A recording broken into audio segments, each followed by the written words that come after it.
G'day everyone and welcome to Flock, a New Orleans Pelicans podcast. I am your host Lyle Swithenbank at Lyle Swithenbank on Twitter. The Pelicans are in the process of filling out their roster. We are in the middle of July, and so why not do a little interim review on the Pelicans roster? All of that today on this episode of Flock. Now, before we get into it, make sure you hit that subscribe button if you're watching on YouTube. Give us the thumbs up. And if you're listening on the audio version, make sure you hit that download button. And you can find us wherever you get your podcasts, Apple, Spotify, Amazon. Or if you want to see my smiling face, you can jump on YouTube as well at Lyle Swithenbank, LYLESWITHENBANK. It costs you nothing, but it gives me everything. So, without further ado, let's get into it. So the Pelicans have made a few roster changes so far. From last year, there was a lot of movement, right? We started with the front office. We've talked about that at length so far. Now let's unpack the players. With Summer League in the books, we're starting to see this roster fill out.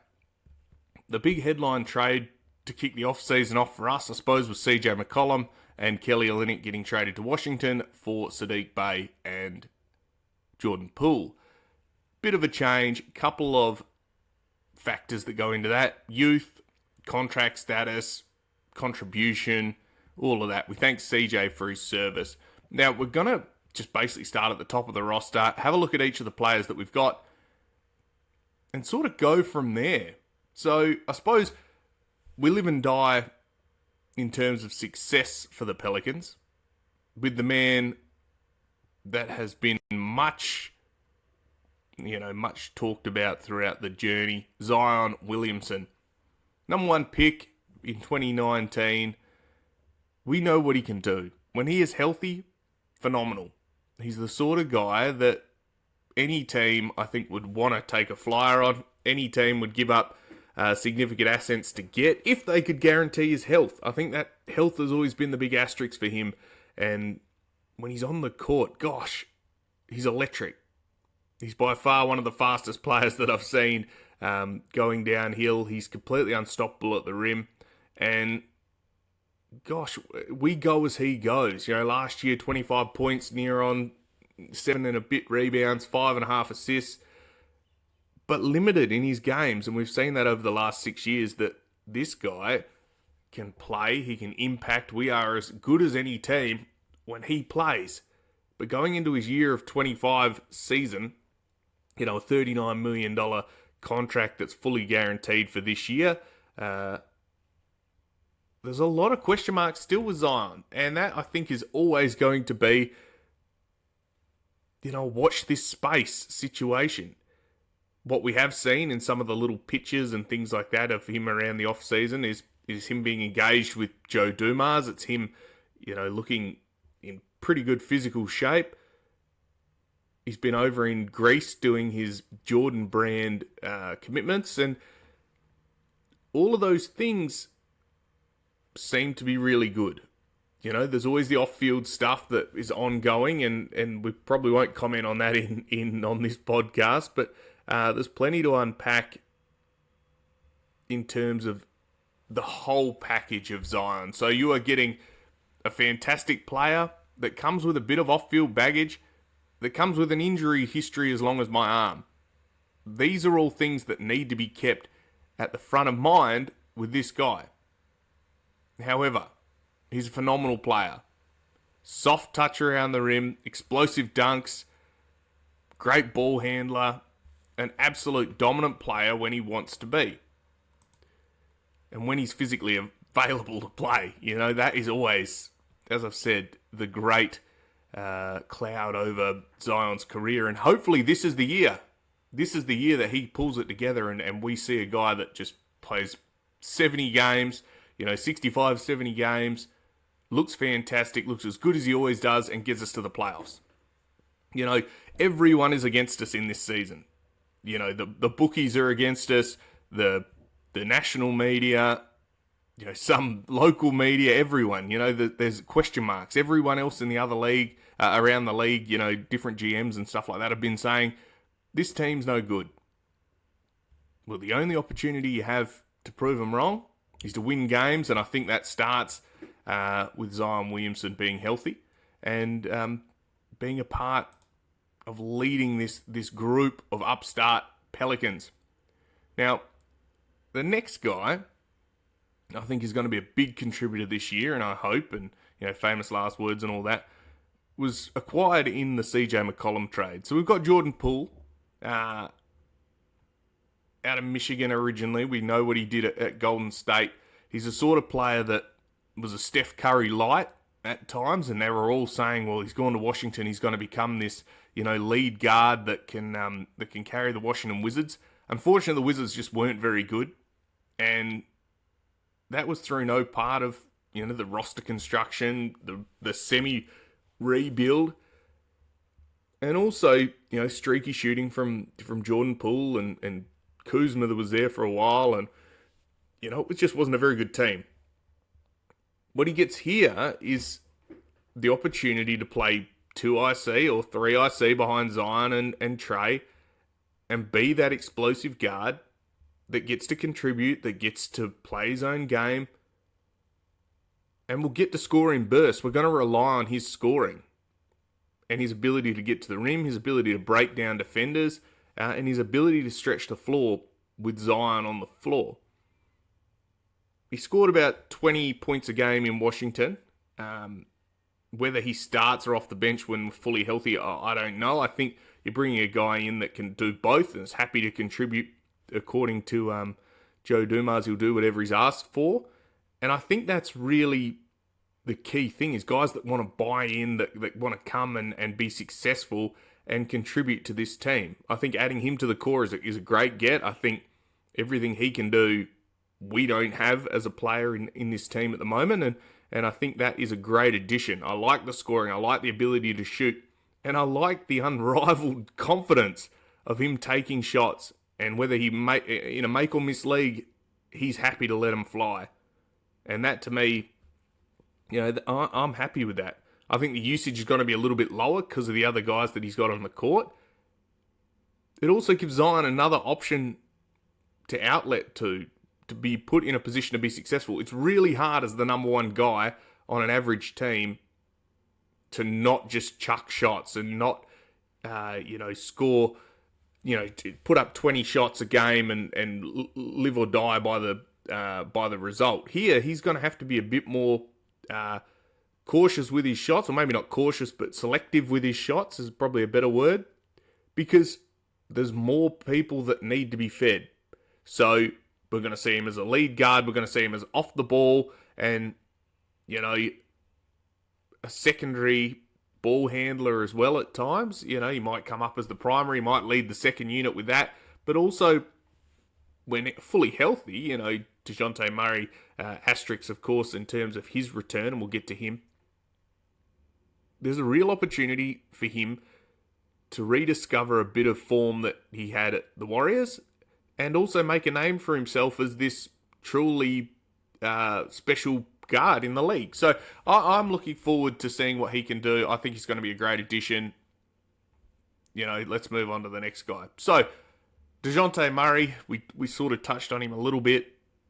We got him last year, traded off a couple of guys to bring him in, then proceeded to have one of the worst seasons, personally and professionally, for himself, with injuries, with his family issues as well at home. His mum got crook. You feel for the guy. He came into a new situation. There was all the hype of joining, Brandon, Zion, CJ, Trey, Herb, and everyone just got injured. It was a really disappointing season for him. I'm sure he feels that way as well, and he said as much in different, various different podcasts. But he brings leadership, he brings toughness, he brings aggression, and all those things we've talked about last year when we acquired him. Those are all things that still stand.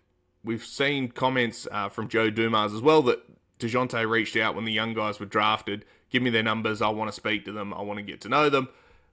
all of that sort of off-field leadership stuff translates onto the court as well. And, once he comes back, and hopefully he comes back sooner rather than later, it's probably going to be January with that Achilles injury, by the time he's up and fully flying.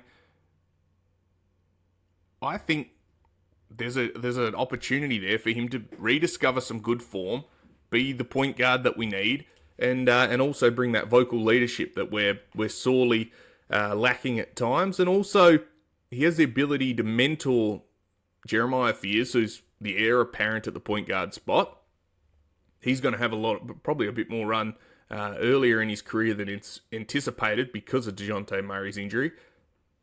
But he gets to learn and grow from the leadership of guys like DeJounte Murray, Jose, Jordan Poole will be another guy, Zion. All of these guys that are ball handlers that have that point guard mentality is going to be able to teach him. And so I hold DeJounte in a light that I think he can really contribute straight away, even though he's injured. And that's going to be in his leadership and, basketball IQ mentality. And as he gets back to being on court, well, we'll see him contribute from there. The next guy that is coming off shoulder surgery, because, of course, we're all injured, Trey Murphy III. We know what Trey can do. He looked like, a fringe all-star towards the end of the season before, and then injured again. And last season, he looked like he was taking another leap. And we saw when he was playing without Zion that he can be a really, really good player. 25 points a game there on, and that's hard to do in this league. I like Trey. I think he's a fantastic player. I love what he can do. He can score the ball. He's worked on that handle. He can get to the basket. He dunks like a madman. He can handle it a bit. He's got that decent contract now. All of these things go into contributing and being a key part of the Pelicans' future. I think he's one of the best in the league in terms of three-point shooting. I mean, the stats say that. He's fantastic at all of the media side of things as well. And I think that holistically makes him a great representative of the Pelicans. So I'm really excited to see what he can do this year. I'm hoping, and we've seen a couple of little snips of him getting back in the gym shooting the ball. I'm hoping that he can rediscover that sooner rather than later and get back on the court. And hopefully by the start of training camp and things like that, he'll be flying and we get to see him down in Australia. But maybe that's just me being a little bit selfish. I hope he doesn't rush back if he's not right. But I would love to see him truly come into his own this year and build that strong foundation, play a whole season, no more hamstrings or knee issues and things like that, and shoulders, just have a good, healthy year. That's what I genuinely hope for Trey. I just hope he has a good year, and we're hoping we see the best of him this year, and perhaps that helps us jettison up the ladder after a pretty mediocre year last year, to say the least. The other guy with right shoulder surgery, Herbert Jones. What can you say about Herb? He just signed his extension. We've talked about that previously. He'll be here until 2030. The ultimate glue guy, the ultimate leader on the court. He covers up defensively, time and time again. He really is the jack of all trades. He can score it. He can shoot it. He defends at one of the highest levels. Herb Jones, first team all defense. He's had that recognition. They recognise across the league how important Herb Jones. He'd be highly sought after for teams across the league. Even on his extension at $22 million a year, he's still dirt cheap considering how the salary cap keeps expanding. I think Herb is going to be one of those key pieces as well going forward. He's a great player. You need guys like that on successful teams, and honestly, I'm really excited to see him back on the court, and we got hammered defensively when he was off. So I'm looking forward to seeing Herb get back. As much as I want to see Trey and I want to see Zion and all these guys, I want to see Herb as well, because I think he just makes us so much better. And on off. You look at the advanced stats. He's miles ahead of everyone else in terms of plus minus, in terms of defensive rating, offensive rating. We're better when Herb Jones is playing. I want to see him back. I want to see him back soon, and I'm looking forward to that. Hopefully happening sooner rather than later. All things going well. Now, another guy we went and recruited, Kevon Looney, out of the Warriors, played there for 10 years or so. That was a great pickup, I thought. 29 years old, a little bit older than the core, but also right in the prime of his career. He's had success at the Warriors. He knows how to win. He knows how to be a leader on the court. He has that relationship with Jordan Poole, with Willie Green. Gets rebounds. Last year we got punished on the rebounds. We played centre by committee. And while Kevon Looney's not some 7-foot behemoth like Jonas Valanciunas was, this guy knows how to get rebounds. He knows how to screen. He knows how to be successful without the ball in his hands, and he's happy to sacrifice himself for the good of the team.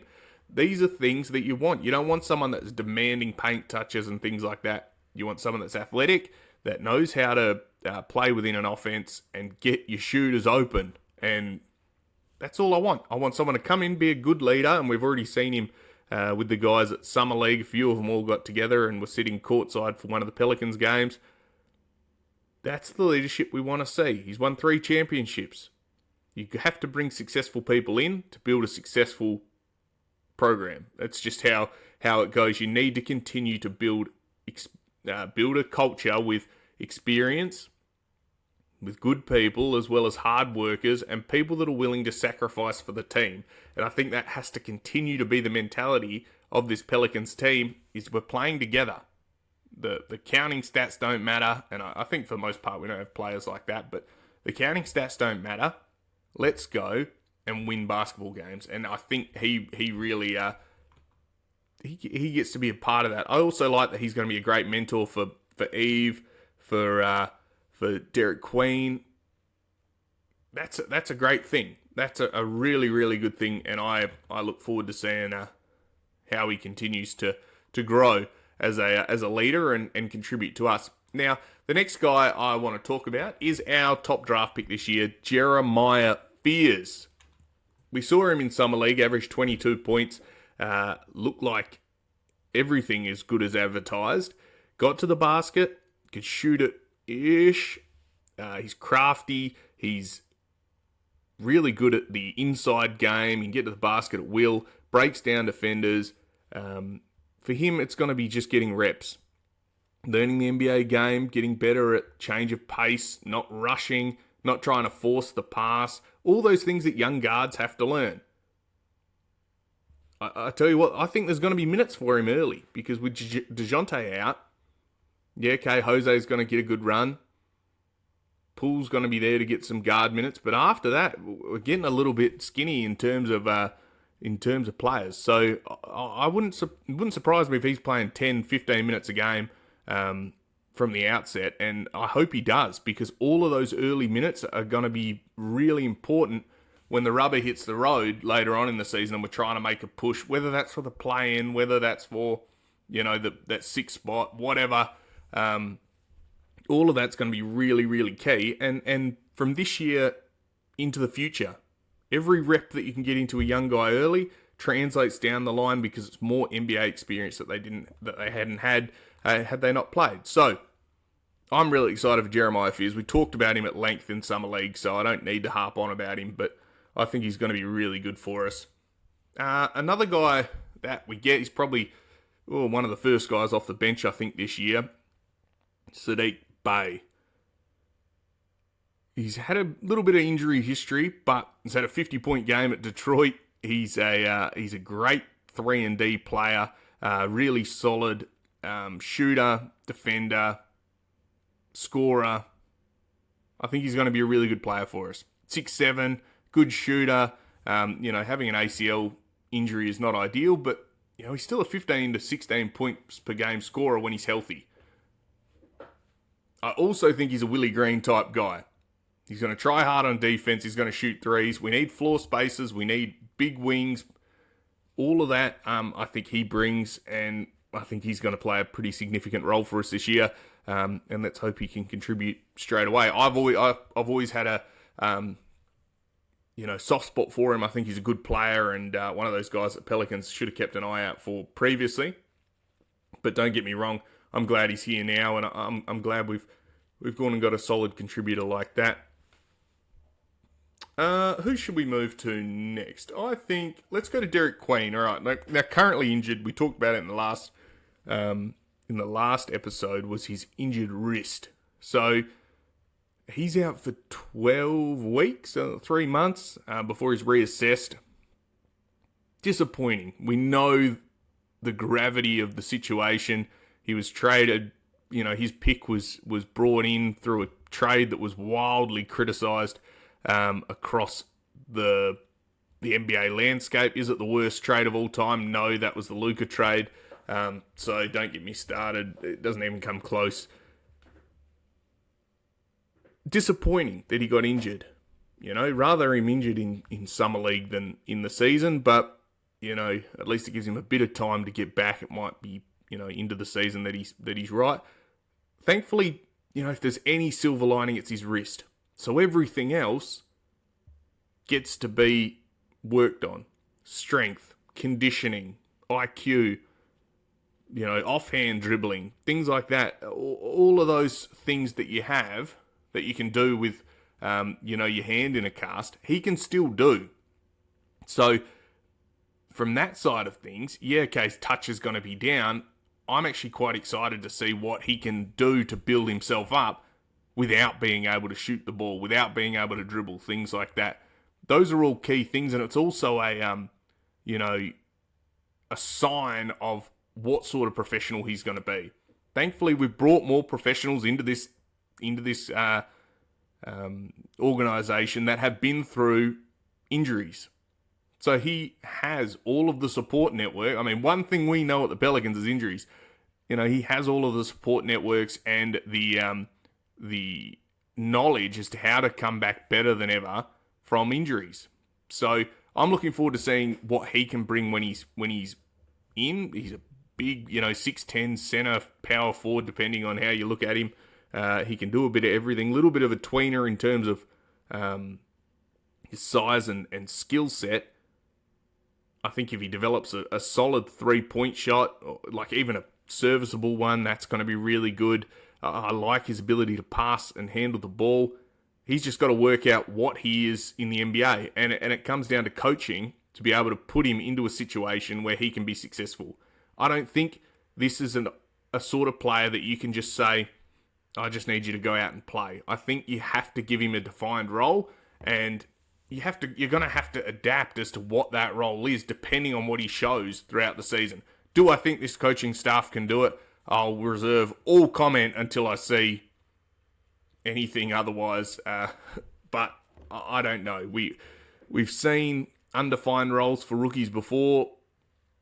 We've seen some pretty defined roles for rookies before. So I don't know.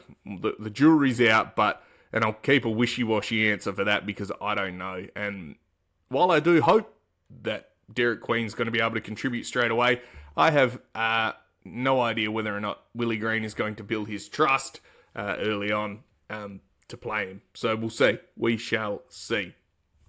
Now, another guard that I think has been forgotten a little bit this offseason is Jordan Hawkins. Drafted a couple of years ago now. He'll be heading into his third year.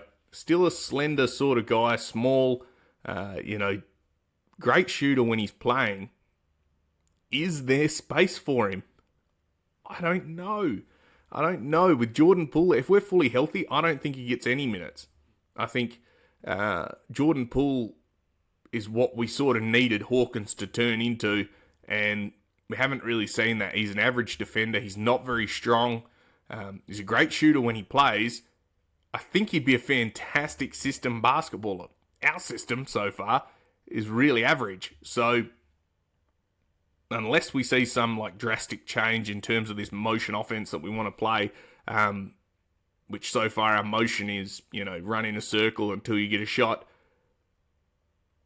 I don't know if Jordan Hawkins, he might be the odd man out. He may well be. He may get moved off. I don't know. I think he's a solid NBA player. We've seen him play really well. He's won us games before, but I don't know what his role is on this Pelicans team. There's always a spot for someone who can shoot at a good clip. Last year, he had a bit of a second-year sort of dip. This year, I think it's make or break for him on the Pelicans roster. If he gets that far, he may get traded. I don't know.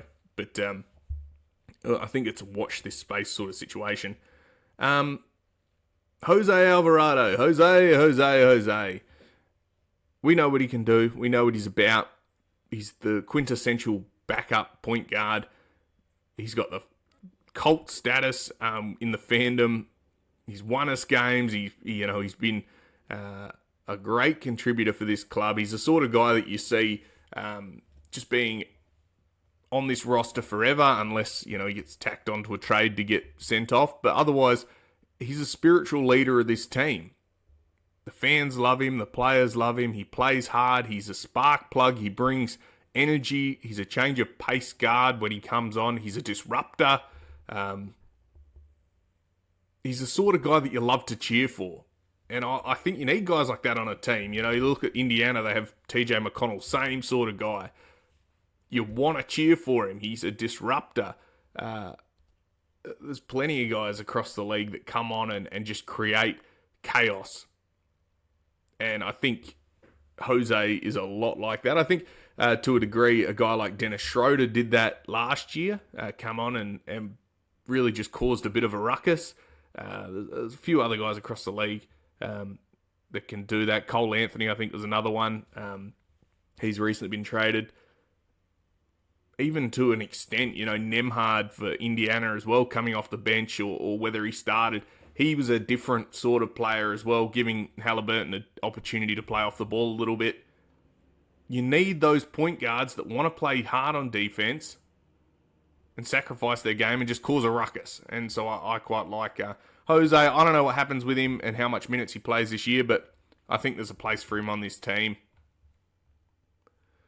How are we going? We're nearly there. We're nearly into the the young guys and two-way players and stuff, and we'll only touch on those briefly, and then we'll sort of do a little bit of a run through. So bear with me. Eves Missy is probably where we'll get to in terms of the key guys we'll probably see this year. We know what Eve can do. All second-team rookie last year. Big center, was not that impressive in Summer League. It was a little bit disappointing to see how there wasn't really the progression we were hoping to see. There's dominance. Again, we didn't particularly have great play across the board. We lost all the games, so forgive Eves if he was not put in a situation to be successful, but at the same time, things like energy and finishing around the rim, he was awful at finishing layups and baskets. If it wasn't an open dunk, he wasn't really there. His timing seemed a little bit off. And considering all of the highlight off-season videos, which always feel like misleading conduct by releasing those, because then the guy comes out and just gets set up to fail. I don't know what he looks like this year. I think Looney takes the starting spot. I think Eve plays a significant role off the bench, but I genuinely don't know. He averaged 9 points, 8 rebounds last year, had a couple of blocks. He was fantastic in terms of a highlight machine, but perhaps he plays better with the league team. We do know about Eve is that he continues to develop as he goes. He's a quick learner. He doesn't do the same thing wrong often, but what we do see is sometimes he is indecisive or he doesn't know what he doesn't know, and as he continues to grow, hopefully he turns into a quality big man. Whether he ever becomes an A-grade player, I don't know. But he has all the tools to do it. It's just putting it all together, and whether or not he can do that, I don't know. But I'm less concerned about him developing a three-point shot and a mid-range shot as I am finishing lobs, getting out of the way when Zion's coming, and getting rebounds. That is, I think, way more important than being a stretch big. And so I know in this NBA you need to have those skill sets, and you need to be able to have that opportunity so you can get out of the way and space the floor. But what I don't want to see it is prioritised over the fundamental big man skills that he doesn't yet have. So, I don't know, watch this space. I'm sure the development team know much more than I do. But, that's all part of the assessment. Carlo Matkovic, and depending on what stream you watch, his name gets butchered time and again. Big fella out of Croatia, took a little time to come over and get some actual minutes. I thought what we saw from him last year was solid. He's athletic, he's quick, he plays hard, he shoots the three a little bit. That corner three is his bread and butter now. He loves it. I like him. I think he could be a 4. I think he could be a 5. I think he does whatever's asked, but he is that sort of 3rd, 4th big man that you bring in when you need a couple of spot minutes or foul trouble and things like that. Could he carve out like a Thomas Bryant type role on Indiana? I know I compare them a lot, but they're the recency bias. We watched a lot of them in recent times. Could he play that sort of role where the two key guys are in a bit of foul trouble? He comes in and just breaks the opponent's rhythm. I think so. I think he could be another one of those guys that comes in and disrupts. So I'm looking forward to that and seeing what he can do. We got Lester Canones. He's the undrafted two-way guy. We talked about him a lot in Summer League. I don't know what his upside is. He'll probably play a lot in the G League. Hunter Dickinson was the big 7'2" centre. He was a big unit. Played a lot in Summer League. Again, two-way guy. He's going to be great for Birmingham. Probably play a little bit of garbage time or opportunity time, we'll call it, with the league team. But I don't think he has a defined role or minutes or a pathway to minutes, really, if all the guys are healthy. Trey Alexander, he was signed as our two-way guys. Played a little bit, across the league. Was very good in the G League last year, so he gets his opportunity to play. He's a scoring guard, pretty good shooting touch. He's got plenty of confidence, but again, for him, it's got to be continuing to learn to defend and shoot the ball. And finally, Micah Peavy, who was a second-round pick, pick 40 in this year's draft, a 3-and-D guy, defends like a madman. He's a Willie Green guy on paper. To be fair, if I see some guy get consistent minutes early, it's probably going to be him.